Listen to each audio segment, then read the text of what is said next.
I'm RJ Eskow, and this is the Zero Hour. We are back, and in this segment, we're going to talk about the Trans-Pacific Partnership and its relationship to the left and an interesting potential tie-in with the right. We'll be talking with Cole Stangler, who is a staff writer for In These Times, which has been doing great coverage on a variety of economic and labor issues.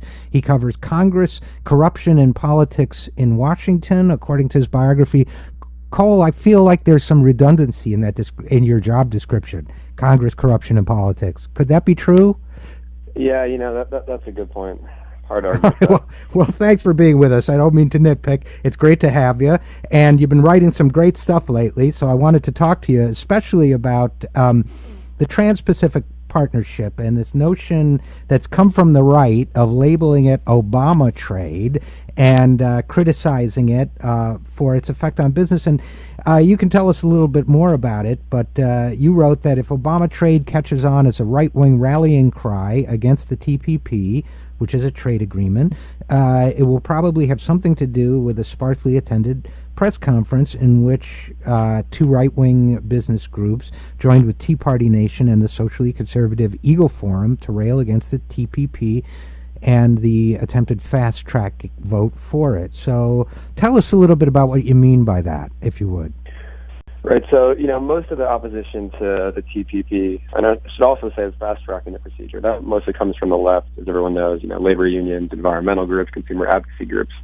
But what's happening more recently is that you have these kind of small Tea Party groups that are starting to be concerned about it. And there's a number of issues that actually opponents of the TPP have talked for a while now about trying to, the only way they're going to be able to stop this trade agreement from passing is first off to stop fast track. And fast track authority essentially is Congress has to vote for it, and it would prohibit any amendments. So it essentially shortens debate and makes sure that Congress can only vote up or down on the trade agreement. So the idea basically that opponents have had for a long time is to somehow build a coalition of, a liberal bloc of Congress with some kind of support from the right. And what's interesting to see is now you start to see this kind of strange bloc that has a lot that they're opposed about, but they have some small common ground. You're starting to see that form right now, and there are a number of issues that are part of the Trans-Pacific Partnership that I think would make a lot of conservatives and libertarians angry, and that's why you're seeing that. The first one is there's a whole constitutional discussion about fast track, and so there's this idea that libertarians have argued this, and I think correctly, that Congress should have the authority to negotiate trade agreements, right? So that's part of the Constitution. It's not the executive branch. And so once you grant fast track, you're essentially delegating authority to the executive branch to negotiate the trade agreement. So that's one. There's a constitutional concern. The other big one has to do with national sovereignty. And the TPP, like other trade deals, includes provisions that would expand something that's called investor-state dispute settlement.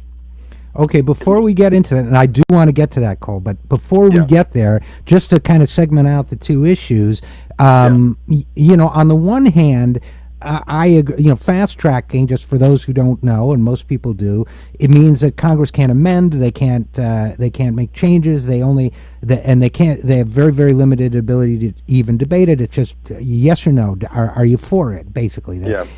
And now, on the one hand, I agree it's undemocratic and giving too much power to the executive. On the other hand, putting in the mindset of the people who want to push this bill through, everybody from the president to the U.S. Chamber of Commerce and the other large corporate interests pushing it, I get why they do that, because I imagine that the behind-the-scenes negotiation to create this bill involved a lot of different trade groups trading off, the rice producers versus the importers of rice products versus, on and on, agriculture versus manufacturing and so on. Just getting those, that's why 600 industry representatives saw it before any member of Congress did. So if you tamper with that, then all of a sudden you're upsetting the negotiation essentially among lobbyists.